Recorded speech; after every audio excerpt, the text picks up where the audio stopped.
ये बात है दूसरे विश्व युद्ध के आखिर की, जब फ्रांस पर नाजियों का कब्जा था। इसी दौरान अमेरिकन सोल्जर्स की एक टोली जंगल में सो रही थी। तभी उनमें से एक फौजी क्रिस को एक भयानक सपना आया और जब वो जागा तो उसने देखा कि कोई तो उनकी तरफ पास वाले पेड़ से झांक रहा है। उस साये ने अपनी नजर क्रिस पर गड़ाए रखी। क्रिस और भी ज्यादा बेचैन हो गया और अपनी पिस्टल निकालने लगा, लेकिन उससे पहले ही सामने खड़े उस इंसान ने अपनी पिस्तौल क्रिस पर तान दी। डरे हुए क्रिस ने उससे पूछा कि तुम क्या चाहते हो। क्रिस को यकीन था कि अब ये मुझे मार देगा, इसीलिए उसने अपनी आंखें बंद कर ली। लेकिन जब उसने दोबारा अपनी आंखें खोली तो वो साया गायब हो चुका था। अगली सुबह क्रिस और उसकी टोली एक बेस तक पहुंचने के लिए तैयारियां करने लगे। टोली का वहां पहुंचना बेहद जरूरी था। कर्क की जराबों की वजह से उसके पैर में बहुत खुजली हो रही थी, इसीलिए उसने बुच्ची से पूछा कि तुम्हारे पास एक्स्ट्रा जराब है क्या भाई। लेकिन इसी बात पर बुच्ची और यूजीन कर्क का मजाक उड़ाने लगे। मजाक में बात थोड़ी ज्यादा बढ़ गई, लेकिन तभी क्रिस ने टोली को आगे बढ़ने का ऑर्डर देकर झगड़ा रोक दिया। बेस की तरफ जाते वक्त सोल्जर्स को एक जीप की आवाज सुनाई दी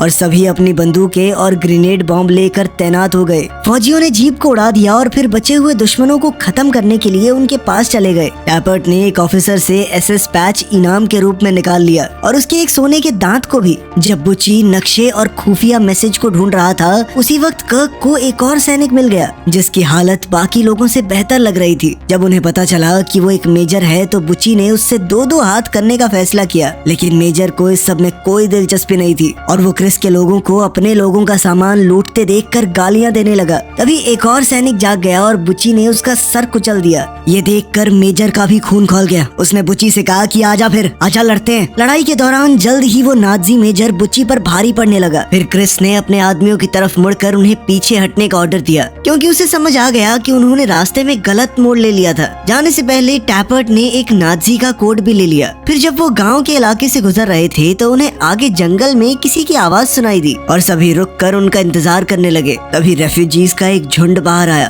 टैपर्ट उनकी तरफ भागा जहां एक औरत एक बच्चे के साथ उसका इंतजार कर रही थी। उसने औरत को कोट, सोने के दांत और एसएस पैच दे दिया। इसके बाद फौजी जलते हुए गांव और सुनसान इलाकों के बीच से होते हुए मिलिट्री बेस की तरफ बढ़ते रहे। तब क्रिस ने बताया कि जिस बेस पर हम जा रहे हैं वो असल में एक महल है, जिसे सुरक्षित रखना अब हमारी जिम्मेदारी होगी। जब वो लोग महल के बाहर पहुंचे तो उन्होंने जीप में एक गार्ड को सोते हुए देखा। उन्होंने जैसे ही उसे जगाया वो तुरंत अंदर भाग गया। अंदर जाते ही उसने अपने लोगों को बताया कि अब हम आखिरकार यहाँ से जा सकते हैं। सोल्जर्स महल के अंदर गए और देखा कि बाकी लोग जितनी जल्दी हो सके उतनी जल्दी वहाँ से निकल रहे हैं। जाने से पहले बुची ने उनसे कहा कि अपना रेडियो महल में ही छोड़ दो। क्रिस को शक हुआ कि ये सब इतनी जल्दी क्यों कर रहे हैं, ये जगह तो इतनी बढ़िया है। तभी कमांडिंग ऑफिसर ने उसे बताया कि ये लोग छुट्टियाँ लेना चाहते हैं और ये सुनकर उसने उन्हें जाने दिया। बाद में कुछ लोग किचन में लंच बनाने लग गए और क्रिस ने घर का जायजा लेने का फैसला किया, जो कि यूजीन पहले से कर रहा था। उसे एक पियानो मिला और वो बैठकर उसे बजाने लगा। पियानो की धुन खाली महल में गूंजने लगी। वहीं क्रिस महल में बनी हुई लाइब्रेरी में चला गया और उसने देखा कि जमीन पर एक बड़ा सा जलने का निशान है, जहाँ पहले कभी एक कुर्सी हुआ करती थी। और तभी उसे पास बनी हुई जाली से कुछ अजीब आवाजें सुनाई देने लगी, जिन्हें वो समझ नहीं पा रहा था। वहीं बुची को भी बाथरूम में किसी की आवाज सुनाई दी। वो चेक करने गया तो दरवाजा बंद था, पर जैसे ही वापस मुड़ा दरवाजा अपने आप खुल गया। बाद में सब लोग एक साथ खा पीकर आराम करने लगे, लेकिन तभी उन्हें अजीब आवाजें सुनाई देने लगी और वो अपने हथियार लेकर देखने चले गए। टैपर्ट और बुची सीढ़ियों से गए और मेन दरवाजा चेक करने लग गए। तभी कर्क और क्रिस ने अपने पास एक आवाज सुनी, लेकिन समझ नहीं पाए कि ये है क्या। इसके बाद वो एक कमरे में गए जहाँ सारी चीजें ढकी हुई थी। वहाँ तो कुछ नहीं मिला। फिर जब वो किचन तक पहुँचे तो समझ आया कि आवाज दूसरे कमरे से आ रही है और जैसे ही उन्होंने अंदर जाने की तैयारी की तो दरवाजा अचानक अपने आप खुल गया। दोनों आदमी कमरे में दाखिल हुए जहाँ उन्होंने एक पर्दा देखा जो अगले कमरे को इससे अलग कर रहा था। फिर जैसे ही उन्होंने पर्दा हटाया तो कर्क और क्रिस ने एक आदमी को खिड़की के सामने लटका हुआ देखा, जो फिर अगले ही पल गायब भी हो गया। खैर कुछ ही घंटों में रात हो गई और सभी फौजी अब आग के सामने बैठकर भूतों की कहानी सुनाने लगे। उसी वक्त टैपर्ट अपनी दूरबीन से खिड़की के बाहर देख रहा था। यूजीन ने उन्हें एक डायरी के बारे में बताया जो उन्हें बेसमेंट में मिली थी, जो कि एक 18 साल के नाजी की थी जिसने घर पर कब्जा किया था।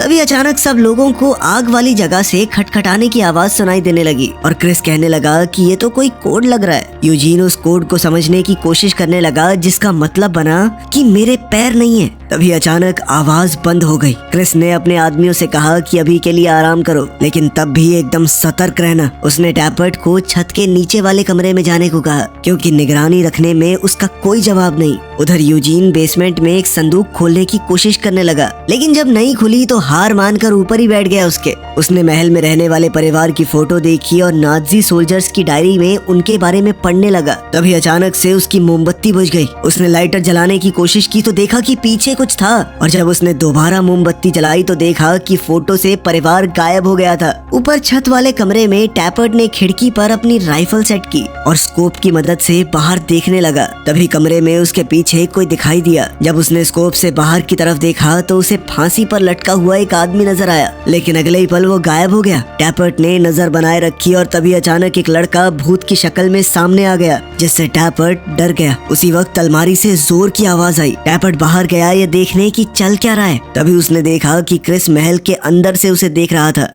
अगले दिन यूजीन, कर्क और क्रिस बालकनी में बैठकर बात करने लगे कि पिछले सोल्जर्स कितनी जल्दी वहां से निकलना चाहते थे। अब यूजीन ने दूसरों को टैपर्ट से जुड़ी हुई एक कहानी बताई जो पेरिस में घटी थी। उसने कहा कि मैंने टैपर्ट को खून से भरे एक पूल में बैठा हुआ पाया था, जहां उसके आसपास 7 छोटे बच्चों की कटी हुई लाशें थी। टैपर्ट अपने हाथों में एक रस्सी पकड़े बैठा था, मानो वो किसी के साथ रस्सी से खेल रहा हो। साथ ही उसकी आंखों में एक डरावना डर था। इस पर क्रिस ने कहा कि मुझे तो बहुत खुशी है कि टैपर्ट हमारे साथ है। तभी टैपर्ट भी अचानक से बालकनी में आ गया। उसने उन्हें बताया कि पिछली टीम यहाँ से इसलिए निकलना चाहती थी क्योंकि उन्होंने रेडियो पर सुना था कि लगभग 50 जर्मन फौजी महल के पास से गुजरते हुए स्ट्रासबर्ग शहर जा रहे हैं। उसने अपने आदमियों को सलाह दी कि जब तक फौजी यहाँ से निकल नहीं जाते हमें जंगल में छुप जाना चाहिए, लेकिन क्रिस का कहना था कि हमें तो महल की हिफाजत करने का काम मिला है। टैपर्ट ने कहा कि चलो यही मर्जी है तो मैं छत वाले कमरे पर जा रहा हूँ ताकि वक्त रहते उन्हें देख सकूं, और उसने यूजीन को भी अपने साथ चलने को कहा।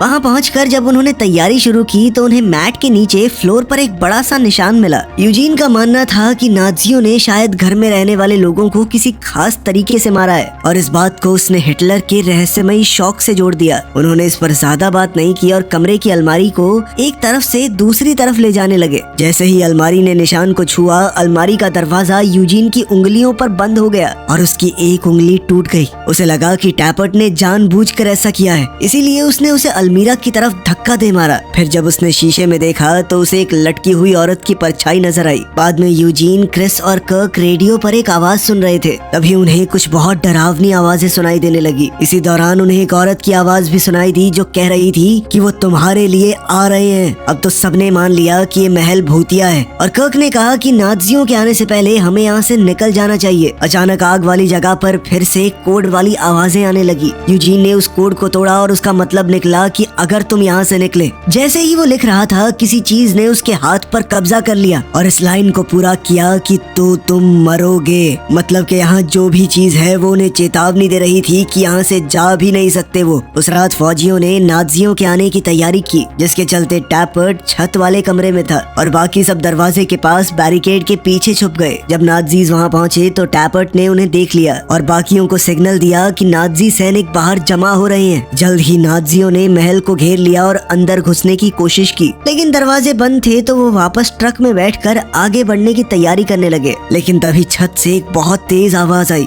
ये सुनते ही नाजी वापस आ गए और उन्होंने महल पर हमला शुरू कर दिया। टैपर्ट एक एक करके दुश्मनों को खत्म करने लगा। अचानक नाजियों ने बैरिकेड के सामने एक बम फेंका, लेकिन बुच्ची बेखौफ होकर उस पर कूद पड़ा और पूरा धमाका उसने अपने ऊपर ले लिया। लेकिन इस धमाके से क्रिस कमरे में दूर जा गिरा। वो चक्कर खाकर उठा, लेकिन फिर भी रुकने की बजाय नाजियों पर गोली चलाता रहा। नाजी ज्यादा थे, वो अंदर घुसने लगे। तभी क्रिस बेसमेंट की तरफ भागकर सीढ़ियों के नीचे छुप गया ताकि वो अपने आप को छुपाकर पीछे आने वाले ऑफिसर्स पर हमला कर सके। इसी बीच यूजीन लाइब्रेरी में छुप गया। तभी उसे अपने पीछे किसी की आहट सुनाई दी और एक बार फिर जाली से अजीब आवाजें आने लगी। उसने अपनी बंदूक तैयार की, लेकिन जैसे ही वो टेबल के नीचे से बाहर आया तो उसका सामना किसी नाजी से नहीं बल्कि एक भूत से हुआ जो अचानक आग में जल उठा। तभी एक जर्मन फौजी ने बुच्ची का बुरी तरह से तबाह हुआ शरीर देखा। फिर पास में एक दूसरी लाश पड़ी थी, वो उसे चेक करने लगा। तभी क्रिस ने मुड़कर उसे और बाकी 2 आदमियों को मार गिराया। कर्क इस वक्त बाथरूम में छुपा हुआ था। तभी उसे पानी में डूबने की आवाजें और बच्चों की हंसी सुनाई दी। उसने टब की तरफ देखा तो एक नाज़ी फौजी उसे डूबता हुआ नजर आया। टैपर्ट ने छत के कमरे में कुछ सुना और उसका पीछा करने लगा। तभी उसे वहाँ एक नाज़ी लटका हुआ मिला। अगली सुबह सभी बुची के पास जमा हो गए। वो सोचने लगे कि जरूरत पड़ने पर इसकी तकलीफ खत्म करने के लिए हम इसे ड्रग दे देंगे। क्रिस ने सबसे कहा कि नाज़ियों के शरीर को बाहर ले जाओ, और जब यूजीन और कर्क उन्हें ट्रक के पास ले गए तो वो ये नजारा देखकर डर गए कि टैपर्ट ने उनके साथ क्या किया था। बाद में वो लोग महल के भूतों के बारे में बात करने लगे। तब यूजीन को अचानक समझ आया कि घर में उन्होंने जो कुछ भी महसूस किया वो सब वही था जो नाज़ियों ने उस परिवार के साथ किया था जो इस महल में रहा करता था। उस दिन जब नाज़ी उनके घर आए तो उस परिवार का बहुत ही डरावना अंजाम हुआ। बाप को लाइब्रेरी में कुर्सी से बांधकर जिंदा जला दिया गया, बेटे को माँ के सामने पानी में डुबाकर मार दिया गया और बेटी को छत के नीचे वाले कमरे में लटका दिया गया था। उनकी लाशों को दफनाने वाला भी कोई नहीं था। तभी क्रिस ने पूछा कि क्या इसी वजह से वो भूत बन गए। यूजीन बुची की हालत को देखने लगा। तभी वो टैपर्ट की आहट से डर गया जो उसके पास आया था, ताकि पेरिस वाली कहानी को अपने तरीके से बता सके। यूजीन का मानना है कि सब कुछ आसानी से समझना मुमकिन नहीं होता, और टैपर्ट की कहानी में तो अलग ही गहराई है जो उसे अब जाकर महसूस हुई थी। बाद में क्रिस को टब के बारे में एक सपना आया जिसमें एक भूत उसके सामने आया और उसे डुबाने की कोशिश करने लगा। जब उसे पानी में खींचा गया तो उसने 3 मास्क पहने हुए सोल्जर्स को देखा जो पहले नर्स में बदल गए फिर वापस सोल्जर बन गए। तभी क्रिस जाग गया। अगले दिन उन्होंने बुची का ख्याल रखा और महल छोड़ने के बारे में बातें की, फिर चाहे उन्हें अपनी पोस्ट छोड़ने के लिए कोर्ट मार्शल का सामना ही क्यों न करना पड़े। उसके बाद क्रिस और यूजीन बेसमेंट में वापस चले गए ताकि परिवार से जुड़ी कोई और चीज ढूंढ सके। यूजीन अपना लाइटर ढूंढने लग गया और क्रिस को डायरी मिल गई, लेकिन उसे लगा कि डायरी के पन्ने खाली हैं। जब यूजीन वापस आया तो उसने इस बारे में थोड़ा अजीब बर्ताव किया। तभी कर्क ने उन्हें वापस बुला लिया क्योंकि बुची होश में आ गया था और बार बार कह रहा था कि ये असली नहीं है, ये उनका ही काम था। मरने से पहले उसने क्रिस को पकड़ा और कहा कि इस बात को याद रखना। उस रात बाकी बचे हुए फौजी महल छोड़ने की बात करने लगे, लेकिन क्रिस ने कहा कि हमें पहले परिवार की लाशों को दफन करना होगा। उस सबको परिवार के बारे में पता लगाने को कहने लगा। अचानक डायरी के पन्ने फिर से लिखे हुए दिखाई दिए। यूजीन ने कहा कि मैं डायरी के अंदर सबूत ढूंढ कर रहूंगा ताकि परिवार की लाशें हैं कहाँ पर ये पता चल सके, पर उसका मानना था कि इससे पहले हमें महल छोड़ देना चाहिए। इसके बाद फौजियों ने गार्डन में बुची को दफना दिया और फिर वहाँ से निकल गए। बेस कैंप की तरफ वापस चलते हुए उन्होंने सड़क पर एक टूटी हुई एम्बुलेंस देखी और उन्हें वही रेफ्यूजीज का झुंड दोबारा नजर आया। वो आगे बढ़ते हुए अभी भी उस परिवार के बारे में बात कर रहे थे। जल्द ही वो लोग एक अजीब सी बिल्डिंग के पास से गुजरे और बाद में वो लोग फिर से उसी एम्बुलेंस तक पहुंच गए। अब उन्होंने वापस मुड़ने का फैसला किया। फौजियों की टोली दोबारा उस बर्बाद शहर से गुजरी जहाँ से वो पहले गुजरे थे, और उस रात वो सब जंगल में ही सो गए। सोते हुए टैपर्ट ने सपना देखा कि उसे फांसी से लटका दिया गया है, लेकिन जब उसकी आंख खुली तो उसने खुद को जंगल में ही पाया। उसके स्लीपिंग बैग के पास कुछ लिखा हुआ था। अगले दिन टोली दोबारा से एम्बुलेंस के पास से गुजरी और जब उन्होंने मुड़कर देखा तो उन्हें उन नाज़ियों की लाशें नजर आई जिन्हें उन्होंने पहले मारा था। आखिरकार वो वापस महल में पहुंच गए। वो समझ चुके थे कि जब तक इस परिवार की आत्माओं को शांति नहीं मिलती वो महल से दूर जा ही नहीं पाएंगे। उस रात क्रिस ने सोचा कि वो आत्माओं से बात करेगा और पता लगाएगा कि उनकी लाशें कहाँ पर हैं। तभी टैपर्ट को वो शब्द याद आया जो उसके स्लीपिंग बैग के पास लिखा हुआ था, विट्रियोलिक। ये सुनकर यूजीन को याद आया कि उसने ऐसा कुछ नाज़ी न्यूज में सुना था। ये एक ऐसी बद्दुआ थी जो पुराने समय में मुसलमान दिया करते थे, जिसका मतलब था कि अगर तुम बुरा होने देते हो तो बुराई 10 गुना बढ़कर तुम्हारे सामने वापस आएगी। उस रात फौजी भूतों के आने का इंतजार करने लगे और उनसे बात करने की कोशिश की। उन्हें सामने पैरों के निशान नजर आए जो सीधा क्रिस की तरफ बढ़ रहे थे और ठीक उसके सामने आकर रुक गए। तभी उसने एक भूत देखा जिसने उसे पकड़ लिया। वो उसे घसीटते हुए महल के दूसरे हिस्से में ले जाने लगा। क्रिस अपने साथियों से कहने लगा कि गोली मार दो इसे, लेकिन भूत उसके अलावा किसी को नजर नहीं आया। फिर भी टैपर्ट ने उस तरफ गोलियां चला दी। बाकी लोग क्रिस के पीछे घर के दूसरे हिस्से में चले गए और जब वो अंदर गए तो उनके साथ अजीब चीजें होने लगी। उन्हें किसी और ही जगह किसी और ही वक्त की तस्वीरें दिखने लगी। फिर उन्हें क्रिस मिला जो कि परिवार की लाशों के पास पड़ा हुआ था। बाद में फौजियों ने लाशों को दफन कर दिया। तभी डायरी का आखिरी पन्ना बाप की लाश के साथ चिपका हुआ मिला। यूजीन ने डायरी का आखिरी पन्ना पढ़ा जिसमें लिखा हुआ था कि ये परिवार फ्रांस से नहीं है, वो अफगानी थे। उन्होंने अपनी जान जोखिम में डालकर जितने यहूदियों को बचा सकते थे बचाया।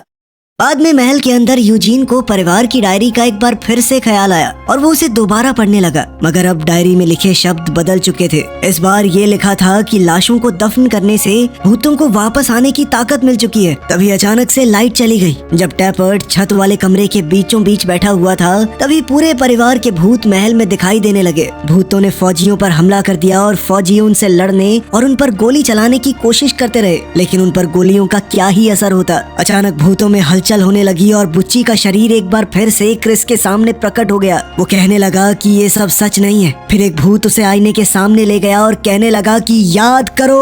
तभी अचानक से क्रिस की आंखें खुली। उसने खुद को नर्सों और डॉक्टर्स के बीच घिरा हुआ पाया। फिर उसने कमरे के आसपास देखा तो उसकी नजर अपने मरे हुए साथियों पर पड़ी। उसने अपनी चादर हटाई और देखा कि उसकी टांगे नहीं है। फिर डॉक्टर ने उसे बताया कि तुम्हारी यादें कुछ देर में वापस आ जाएंगी। अब क्रिस ने याद करना शुरू किया। असल में क्रिस अफगानिस्तान में एक फौजी था और उसकी टोली को एक डॉक्टर को बचाने के ऑर्डर मिले थे, जो कि अमेरिकन की मदद कर रहा था। उसका मिशन था उस डॉक्टर को काबुल में एक सुरक्षित घर तक पहुंचाना। जब वो फिर से वर्तमान में आया तो डॉक्टर ने उससे थोड़ी बातचीत की कि कैसा लग रहा है, कैसा महसूस कर रहे हो, वो सब। तभी क्रिस अपनी एक और याद में जाने लगा, जहाँ उसने टैपर्ट को दो लड़कों से बात करते हुए देखा, जो कि आपस में खेल रहे थे, और टैपर्ट ने उनमें से एक को अपने बेटे का खिलौना दे दिया। इसके बाद टोली घर के अंदर चली गई और उन्होंने डॉक्टर के परिवार को बताया कि उन्हें तुरंत निकलना होगा। लेकिन तभी क्रिस को ऊपर से ऑर्डर्स आए कि तुम लोगों को जल्द से जल्द छुपना होगा, क्योंकि दुश्मन घर की तरफ बढ़ रहे हैं। क्रिस ने डॉक्टर से कहा कि मुझे और मेरी टीम को दीवार के अंदर छुपा दो, लेकिन फौजियों की टोली परिवार को भी मरने के लिए छोड़ना नहीं चाहती थी,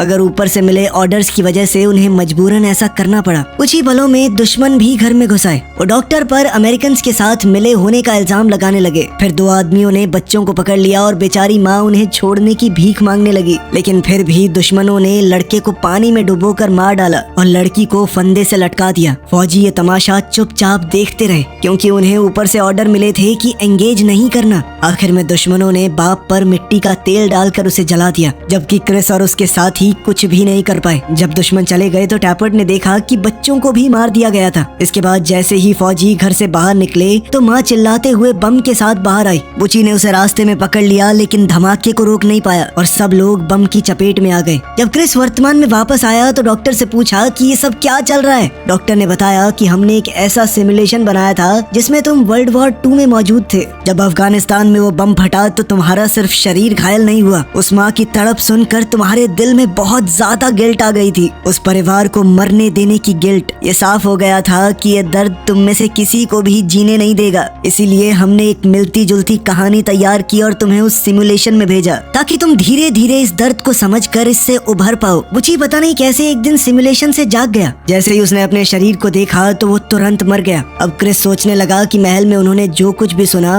वो असल में उनके दिमाग के सबकॉन्शियस मैसेजेस होंगे। क्रिस ने डॉक्टर को ये भी बताया कि तुम्हारे सिमुलेशन में कुछ तो गड़बड़ है। ये वेट्रिलेक वर्ड कहाँ से आ रहा था बार बार। फिर नर्स ने बताया कि हर एक फौजी ने किसी न किसी टाइम पे ये वर्ड बोला था। जब फौजियों को धमाके के बाद के पल याद आते जहाँ माँ ने उन सब को वेट्रिलेक कहा था, तभी अचानक लाइट्स बार बार जलने बुझने लगी और भूत वहाँ भी आ गए। तब क्रिस कहने लगा कि हमने उन्हें जिंदा कर दिया, उन्हें ताकत दे दी है। तभी साथ में लेटे हुए फौजियों को झटके लगने लगे और क्रिस ने कहा कि मुझे जल्दी से सिमुलेशन में वापस भेजो ताकि मैं अपने साथियों को बचा सकूं। नर्स उसे वापस भेजने के लिए मान गई और साथ ही कहा कि इससे तुम्हारी सारी यादें मिट जाएंगी। इसके बाद क्रिस की आंख सीधा जंगल में खुली, जहाँ उसने अपने सामने एक साए को खड़ा देखा और उससे पूछा कि क्या चाहिए तुम्हें। ये